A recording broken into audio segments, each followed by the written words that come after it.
All right, thanks, Andrea. Like you said, I'm Cody Calkins. I'm the Nutrient Management Policy Specialist here in the Soil and Water Resource Management section. I'm just going to do kind of a brief overview of some things that have been going on in our bureau, and just some other nutrient management updates.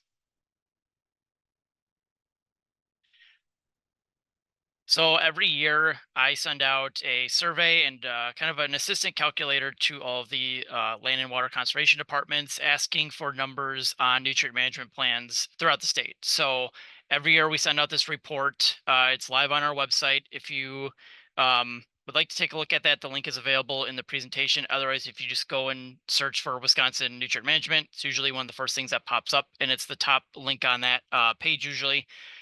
If you want to review kind of that more in detail.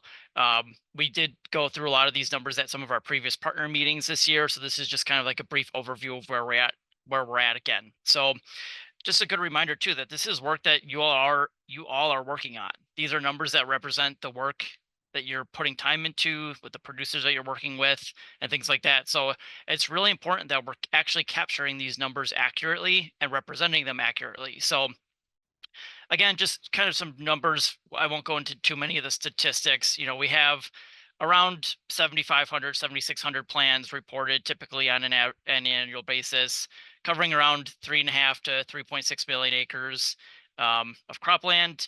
One thing that is a little bit different this year is that the National Ag Statistics Survey reported a little bit less cropland in the state than the previous survey. So in prior reports, we're utilizing the 2017 agricultural statistics numbers, which was around like 9.2 million acres of cropland, whereas the newer survey reported around 8.7 million acres. So we lost around 5% of our cropland. So it's kind of hard to really show that whether or not whether we had an increase in nutrient management plans. Is that what? It's not really. We had like a 4% increase in cropland covered by a plan, but that's in part due to losing some cropland, but some of that is also we have more nutrient management plans covering more acres. So it's a combination of a little bit of both. And it's also just really important to emphasize that we have a substantial amount of plans that are also farmer written. So you might be working with producers that have gone through a nutrient management farmer education course put on by the county or a technical college, and they're able to write their own nutrient management plans. So it's important to emphasize that work that they're putting in as well. Another thing that's new this year, at least for this report, is just covering some of the soil test phosphorus data throughout the state. This is data that is collected by the certified labs when they're doing soil analysis for nutrient management planning. So, and then it's reported to the soil and forage analysis lab here in Madison. And then they put together, with help from Hava Blair and Sat Plus, running those analyses and getting us some numbers throughout the state. So this is specifically the median soil test phosphorus per county throughout the state. In prior reports, it was a different average. So it's not really easy to go back and compare this 5-year period of time to prior 5-year periods of time, just due to kind of the nature of how soil sampling works. There might have been differences in testing protocols or things like that. And then again, this is 2015 to 2019. So we're currently working on getting data from the labs for that 2019 to now. So we'll have another look at this data in probably the next year or so. So if you have any questions on kind of those numbers, feel free to reach out or go to the report and take a little bit deeper look. So some of the things that we've been working on this last year, by and large, one of the largest projects we're tasked with was updating our soil and water resource management program under ATCP 50. That's our administrative code that governs our programs. If you're on the eastern side of the state, you're very aware that the SWRM bedrock performance standard was incorporated into our rule for farmland preservation participants. We also updated and added additional conservation practices and technical standards that people were asking for, as well as the depth of bedrock verification standard. And then we just made some updates to the documentation requirements for nutrient management planning. So we'll cover that here in a minute. So some of the conservation practices that were asked for that were added include, conservation crop rotation, conservation cover, different kind of more permanent or long-term vegetative practices, and then some structural ones like hydrologic restoration and stream restoration. So um, be on the lookout for, if you're a county conservation staff, we will have some office hours that go into more details on those new practices and how they work through SWRM, specifically for cost share, and some of the technical details there. So those will be starting at the end of the month, going into like November. Like I mentioned, we did update ATCP 50 to kind of clean up and clarify some of the language regarding the documentation requirements for nutrient management planning. Again, this isn't anything new. These are requirements that are already found in the standard or in the tech note. But we are needed to put it out there in code to really kind of clarify, like, this is what we're looking for when you're submitting plans to those county offices. We want to see that plan narrative.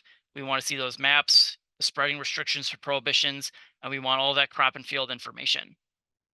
Another thing that was updated in there under the kind of records portion of ATCP 50 was making sure that people are submitting those plans in a format that allows the county staff to review that plan in a way that allows them to make sure that you're meeting compliance requirements. So that, some counties are comfortable requesting and reviewing plans on paper, the checklist, but some of them really want that database. So um, this is something that they've had access to for a while. But we're just making sure that it's clear in rule that they have that authority to request that database, to make sure that, at sometimes they really do need that database to verify compliance. And then just some other kind of housekeeping things here. Um, if you're a certified plant crop advisor or any other kind of certified nutrient management planner, the last year we sent out that form at the bottom there. If you're interested in being on that publicly available list that's been on our website for years, we just cleaned it up. And if you are if you want to be on that list, we're just asking for like your name, what company you represent, and what counties or areas of the state you cover, and just general contact information. If you're on that list and you filled it out last year, but need to go in and make some updates, you can still go into that form and fill that out, and I can just remove your old information from that survey or that spreadsheet going forward. Another really important kind of housekeeping thing that we talked about last year was that those Snap Plus data layers exist on our webpage now. You don't have to go and submit a public records request to get that data. If you go to that GIS link at the bottom there, it'll take you to an ARC page where you can click to get data for at the county level or the state level. So just easily accessible data. If you want those those 590 layers or those CAFO layers, they're available there for you to download and upload into whatever third-party platform you're using for GIS. And just the last thing to mention is that the application cycle is coming up for the nitrogen optimization pilot program. If you're not aware, this is a program that provides grant funding to producers to do on-farm research regarding nitrogen optimization. They're required to partner with the UW to set up those research plots and to get some of that technical support from them.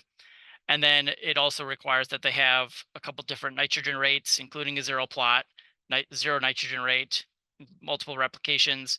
But that application they intend to put out sometime in October. So if you go to that QR code, I believe it takes you to the NLPP webpage. So just keep that in mind if you have any producers that are interested in doing that on-farm research, and be on the lookout for that application this October.